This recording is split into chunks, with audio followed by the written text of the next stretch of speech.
Hello, friends. You will be able to listen to your favorite sleep stories without any ads, only and only on the Neend app. So install our app to stay connected with us through stories. Stories and legends have always been a medium of knowledge for men. The Vedas and Puranas tell us not only stories of gods and goddesses, they somehow try to enlighten us to the path of virtues. From the nascent stage of creation, men have followed the call of power. They believed that by attaining power, they might become the happiest. But there are proofs to show how this greed for power has always brought destruction to men and their surroundings. Hi, I'm Ankita Gautam. In today's story, author Sushmita Sen Gupta will retell the story of the formation of Lingodbhava, or the emergence of Lord Shiva from the pillar of fire.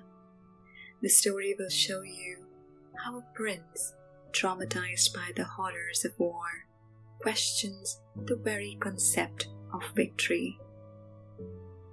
He takes up a journey to the unknown to find the answers through the story of Lingodbhava. He realizes that men run after power without understanding that a mightier force rules over the creation and controls men's destiny. This force cannot be fathomed, but only venerated. Before we begin, switch off all lights. Make yourself comfortable. Lie in the coziest sleeping position and close your eyes. Slowly take a full deep breath and breathe out. It's time to set the world aside. Let go of your day and begin your gentle transition into sleep. Take another slow, deep breath in and breathe out any tension in your body. All there is to do now is relax, rest, and feel restored. You are in bed now, feeling your body relax from the day. Beginning with your feet, allow all the tension to go out of them now.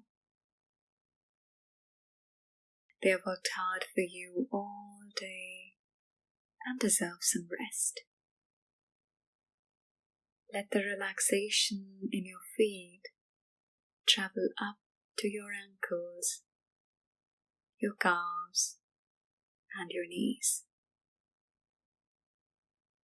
Now relax your thighs and your hips. Let it unbind your abdomen and your lower back, your upper back, and your chest. Let this calming energy flow down your arms, into your hands, and through your fingertips.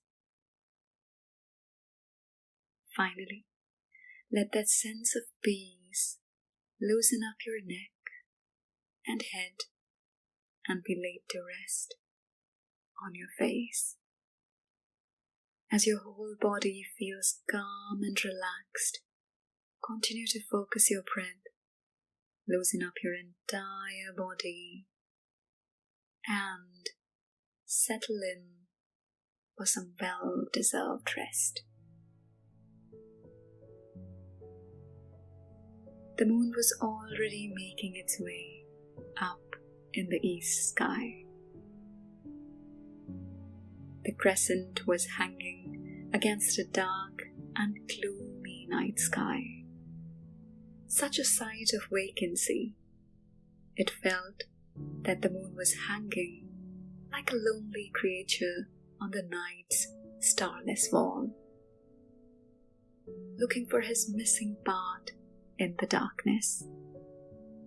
The wind blew its tired and staggering breath over the field, and the heavy sighs were echoing through the river valley, accompanied by the constant trickling sound of water.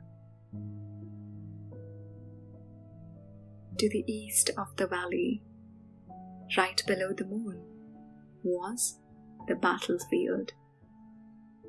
The hollowness of the moon was reflected on that piece of land which had carried the weight of men's power, lust, greed, cruelty, and forgery throughout the day.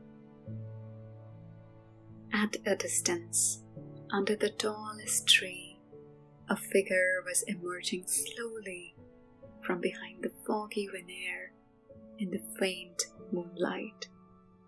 A warrior, or a soldier, or a king. The light and the shadow had a strange game of hide and seek going on, which at times cleared the sight of the figure and at times hid him completely. Whenever the shadow of the canopy of the leaves was giving way to the moonlight, to sip in the face of the figure became gradually visible.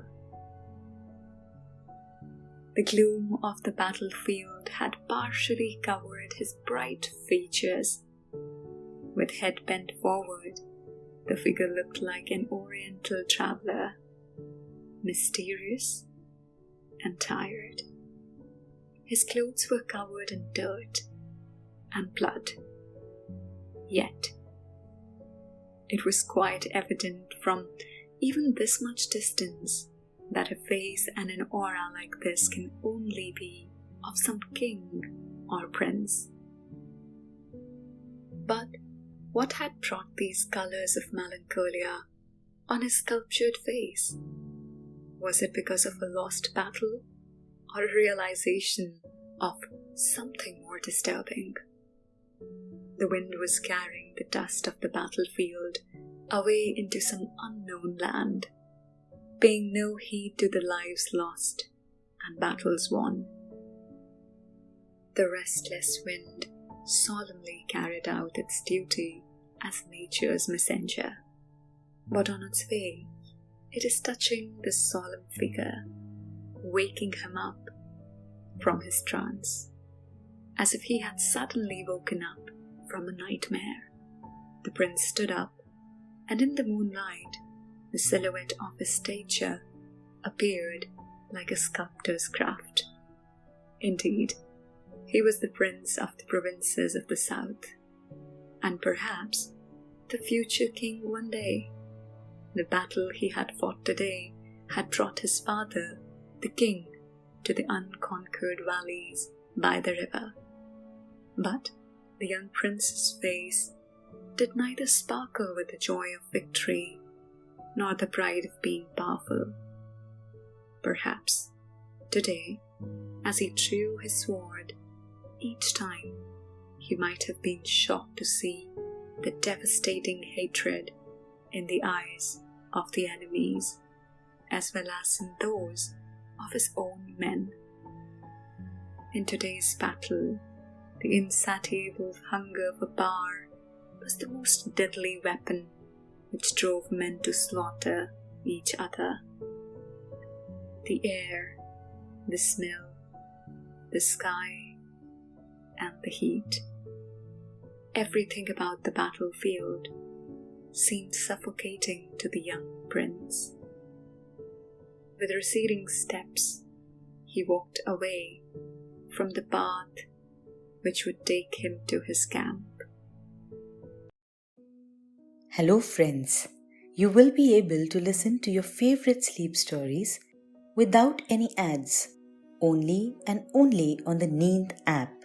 So install our app to stay connected with us through stories.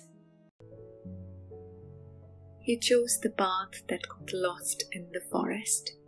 He wanted to take refuge in nature amidst the green and silent trees, for he had forgotten the sensations of peace. He wanted to take a path which may take him away, far away from this land where no life can bloom. He started walking by the forest road. With scanty light to guide him, he didn't know where he was going.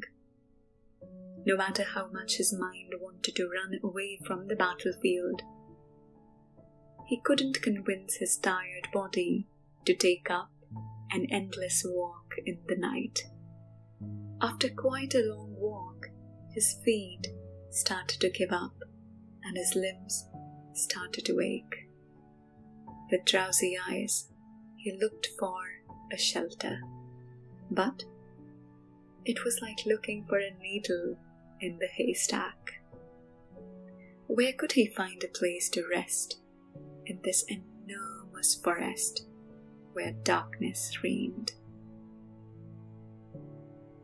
The wind was playing with the leaves, and the rustling sound of the leaves intensified the uncertainty in the young prince. Aimlessly, he wondered when he heard something. A sound that came from a distance called him, and like a blind man, the prince made his way to the source of the ringing sound, cutting through the darkness of the forest. He had no idea how long he walked until a soft yet powerful yellow light fell on his tired eyes. It took him some time to make out what he was looking for, but when he realized, he didn't waste any time, and he walked towards the light with quick steps. The light was coming from an old temple. The ancient temple had been hidden amidst the kingdom of trees for ages. The brown and withered roots of the trees fully covered the outer walls of the temple. There was a strange mystery that surrounded the temple. The prince felt as if he was looking at the lost time itself. It seemed to him that the secret of the universe had found a hiding place at this very place.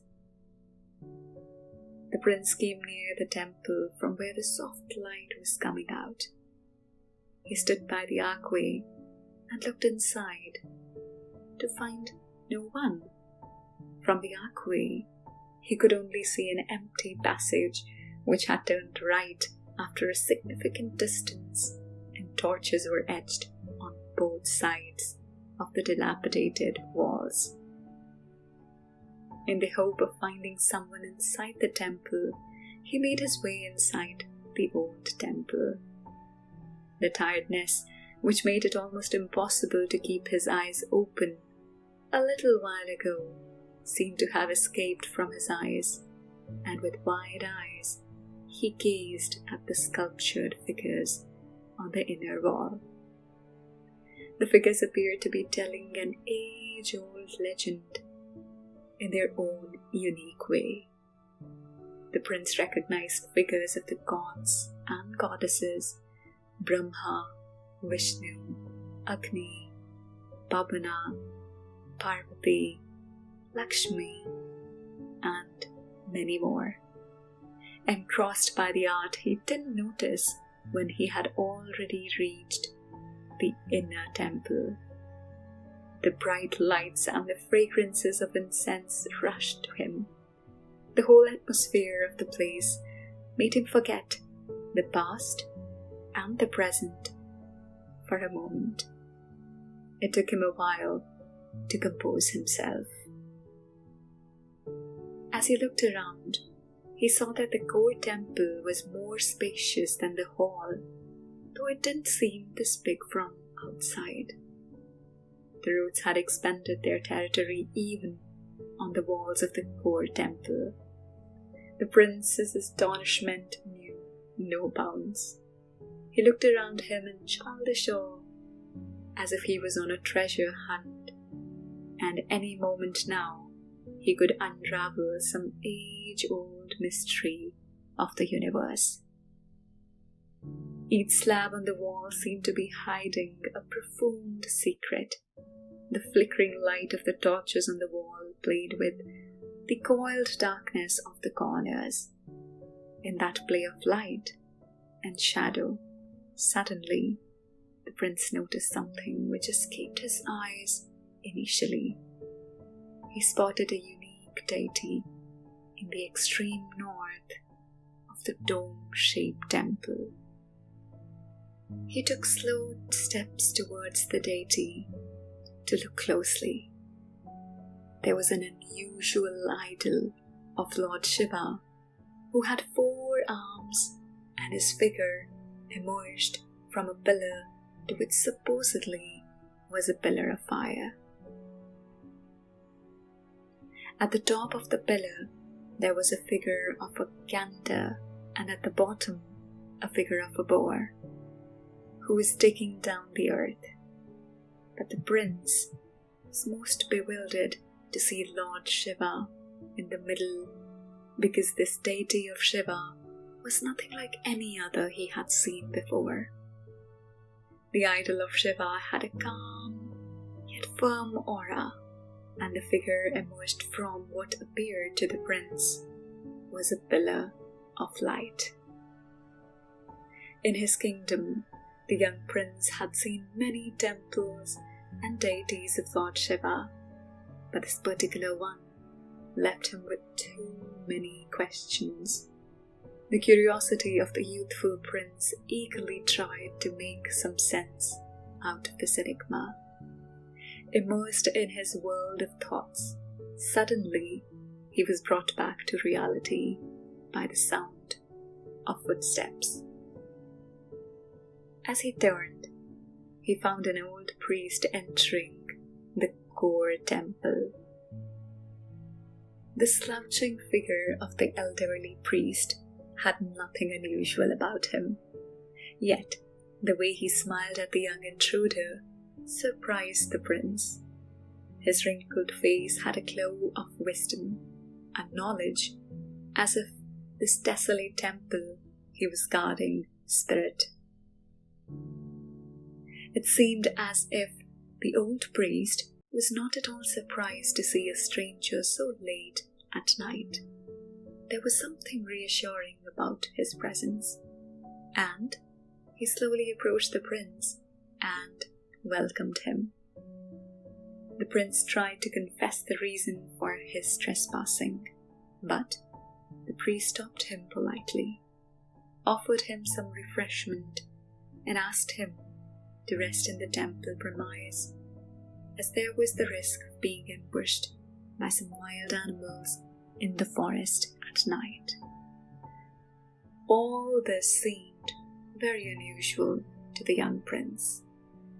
The elderly priest asked him nothing about his whereabouts and gave him the permission to spend the night without even asking for it. However, the turbulence of the battle and the wanderings in the forest had made him ravenous, which the prince didn't realize until the refreshments were brought to him by another priest.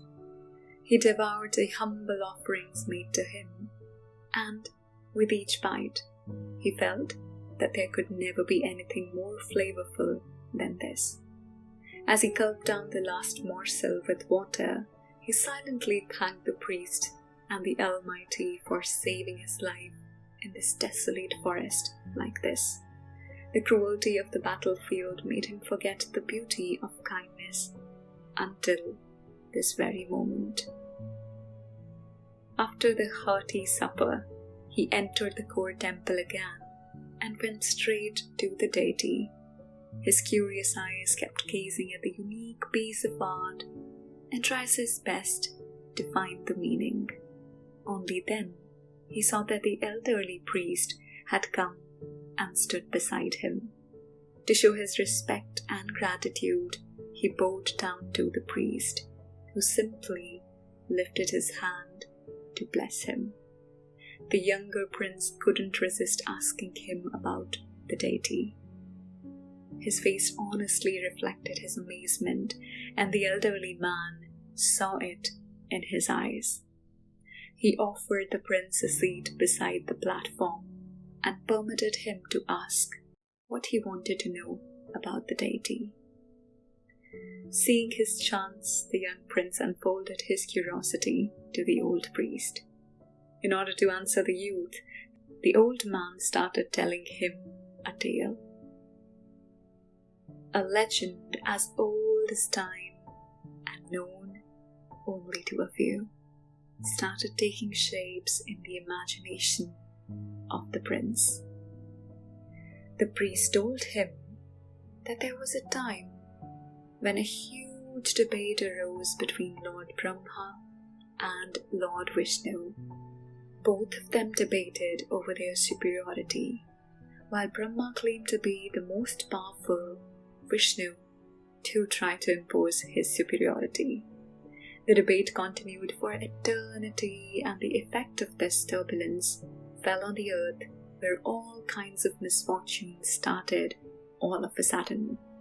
Drought, flood, epidemic, and hunger made the men suffer for no fault of their own.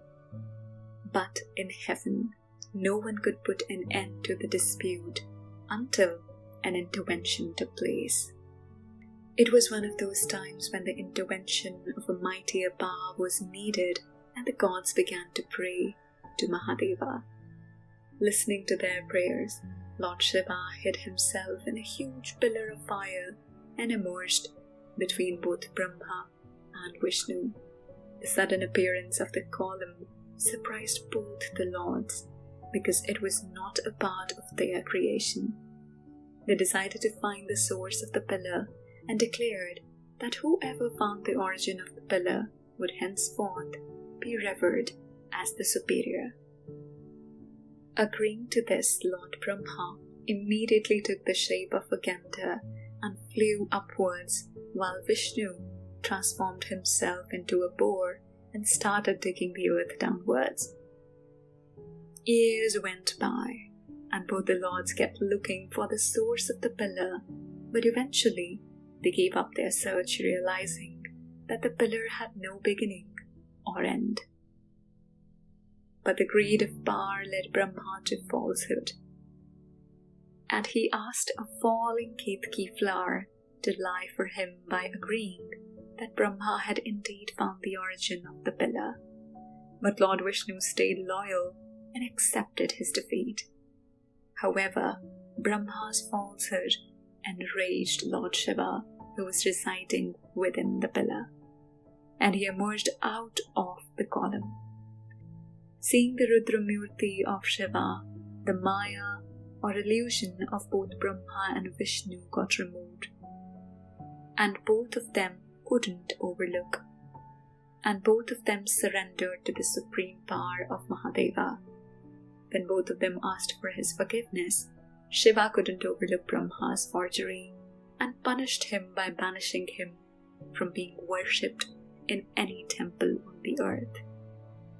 But Shiva was greatly pleased by Vishnu's honesty and gave him the boon to be worshipped along with him. This particular deity that has made the young prince so surprised is called the Lingodbhava, where Lord Shiva appears from within the linga or the column of fire, while the gander at the top represents Lord Brahma. The boar at the bottom symbolizes Lord Vishnu. The priest paused to rest his voice after narrating the whole story to the young prince, who was lost in the mesmerizing storytelling. After a brief rest, the priest told the prince that he knew from the beginning that he had come here from the battlefield, and that this young boy would wear the crown of a king in the near future. The prince couldn't fathom how the priest got to know so much about him while he had simply hidden his true identity. The priest continued, "The love for power has created havoc even in heaven. Power is a double-edged sword that in one way will protect you, but in some other way might point at you when the time will come, dear prince. The temptation of power is irresistible, and even the gods were unable to resist it. But always remember that the hunger for more power will only lead you down the lanes of sins and vices. By staying loyal, honest, and greedless, you might not be the first to reach the top, but these virtues will give you eternity." As the priest finished talking, soft chirping sounds entered the temple with the cool breeze of the dawn. As he shifted his eyes to the hall, the young prince saw that nature's magic wand had already started to clear the fog of the darkness of the sky, and slowly the black shroud was being lifted up from the sleeping forest. The prince bid farewell to the priest and thanked him again for giving him shelter and most of all for showing him kindness. As he headed towards his camp, this morning light fell on him, washing his face with the golden shower. The warmth and light cast away the horror of the battlefield from his mind, but at the same time it reminded him of the priceless advice he had just received from the old sage. The future held something grand for him, the crown and the throne. There would be the lure of power and greed, but the young prince must master the art of resisting them. Before becoming the ruler of his kingdom, he must learn to transform the love for power into the power of love. I hope you enjoyed the story. So until next time, I wish you a peaceful night. Good night.